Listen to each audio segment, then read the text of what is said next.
Wacana perombakan atau reshuffle Kabinet Presiden Joko Widodo kembali mengemuka. Pengamat politik menilai Presiden harus berani merombak menteri jika kinerjanya tak moncer selama menjabat.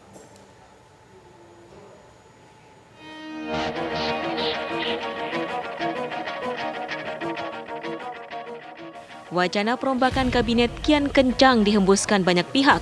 Salah satunya ketika Menteri Sekretaris Negara Pratikno buka suara perihal kabar yang menyebutkan akan ada reshuffle pada 15 Juni mendatang. Pratikno tidak membantah atau membenarkan isu kocok ulang para pembantu presiden tersebut. Saat disinggung mengenai sejumlah nama menteri yang akan diganti, Pratikno tidak menjawab dengan gamblang, namun mengakui bahwa banyak persoalan yang harus segera dituntaskan. Pengamat politik Yunarto Wijaya menilai ucapan Pratikno bukan sekedar isapan jempol semata, namun merupakan kode dari Presiden. Saya pikir memang isu reshuffle ini kan sudah muncul bukan pertama kali ya. Bahkan kalau kita lihat di monitoring pemberitaan di setahun terakhir sudah mungkin 4-5 kali isu reshuffle terjadi. Tapi tidak pernah kemudian berbuah pada kenyataan. Dan memang tapi kalau kita lihat dari sisi komunikasi politik jarang juga seorang Mensesnek berani tanda kutip ya memberikan kode seperti ini. Karena biasanya Pak Pratikno kalau memang seperti pasti tidak akan ada reshuffle juga tidak berani mengeluarkan kode-kode yang bisa ditafsirkan ramai dalam pemberitaan.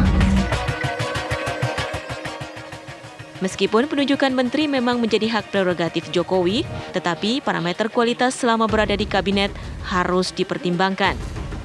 Sebuah keberanian, walaupun misalnya tetap coba dibangun dengan sebuah keseimbangan untuk tetap mempertahankan koalisi, tapi yang bisa dilakukan kan adalah mencari jalan tengah. Oke, jatah kursi kita berikan kepada parpol-parpol, tapi masalah kualitas, Presiden harus berani menyatakan bahwa saya hanya akan menerima orang-orang yang berkualitas, sehingga kemudian keseimbangan politik melalui jatah yang diberikan pada parpol itu tidak mengorbankan apa yang disebut dengan kualitas dari kinerja menteri. Selama ini kan ada kecenderungan seakan-akan hanya cek kosong yang diberikan diisi oleh parpol dan kemudian diterima oleh Presiden. Itu terjadi baik di zaman Gus Dur, Megawati, SBY, dan Jokowi. Itu yang menjadi kritik utama dari kabinet kita yang terkesan setelah masa reformasi semakin tidak teknokratis dan semakin tidak profesional.